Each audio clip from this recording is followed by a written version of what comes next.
We're outside of the Academic Media Center here at Robert Morris with the future of the business that I love, broadcasting, and we're going to spend a little time talking to him. Of course, you know Cage Golding. He's been my wingman tonight, following everything, including the Senate race between Toomey and McGinty in Pennsylvania. What's the latest? So McGinty has a strong lead, 58% to 38%. That's about 711,000 to 473,000 in PA.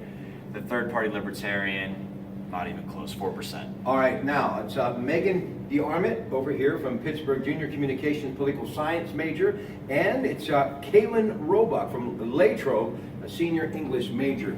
Talk about the vote, the women that have loved Hillary Clinton for years and obviously are making a statement across the country tonight.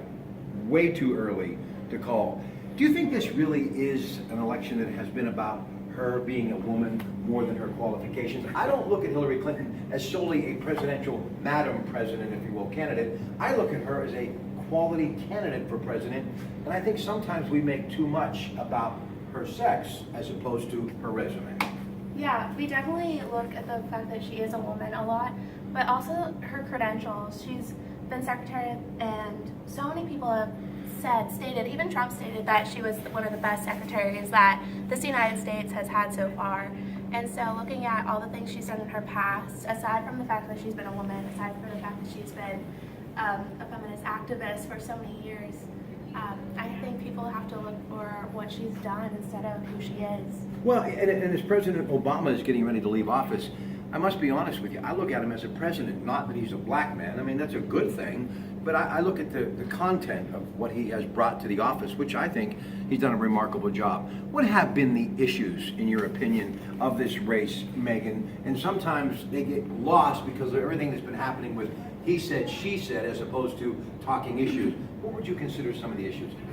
I think the issues are mostly avoided and looked at what Trump has said and how he says it, about what he says about women. And so Hillary's stance on women and children is a super important part of her campaign. Part of his campaign, obviously, is foreign policy and terrorism and Islamic extremism and radicalism, whatever you want to call it. But those have been some of the major issues, I think, but they're overshadowed by what Trump says, what Clinton does, what he said, she said kind of deal. Cage, when you've been following this thing all night, and even Professor Anthony Moretti, you could hear him in the background going, uh-oh, wow, that's weird, strange, talking about Virginia. Are you shocked that this thing isn't pretty much over by now?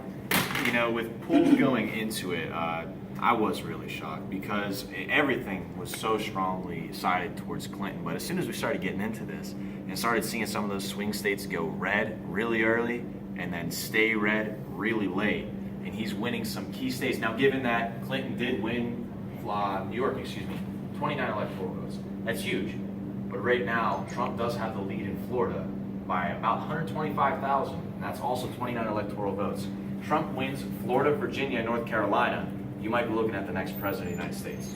Kaylin, what do you think's happening right now? Why do you think so many people, and I know, are you a Clinton supporter? I am. Okay, I figured that, but I wanted to make sure. But what's happening? I mean, is this that silent majority out there, do you think, that Professor Moretti and I were talking about, that Richard Nixon always said was there?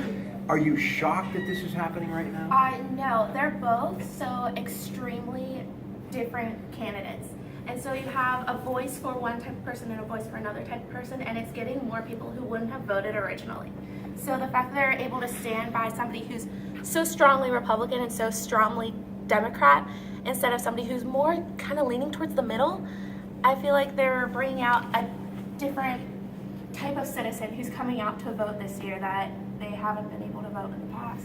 Is Donald Trump a Republican or just a guy who's got a big voice and it's being heard throughout the country? Because I don't even look at him as a traditional Republican. I look at him as someone who just found a way to get the ear of the American people, Megan, and make it work. Absolutely. You look at Marco Rubio, Ted Cruz, John Kasich, what they believed in, what they said in the debates, on their campaign trails, completely different than what Trump is saying, completely different than what Trump was saying 5 years ago.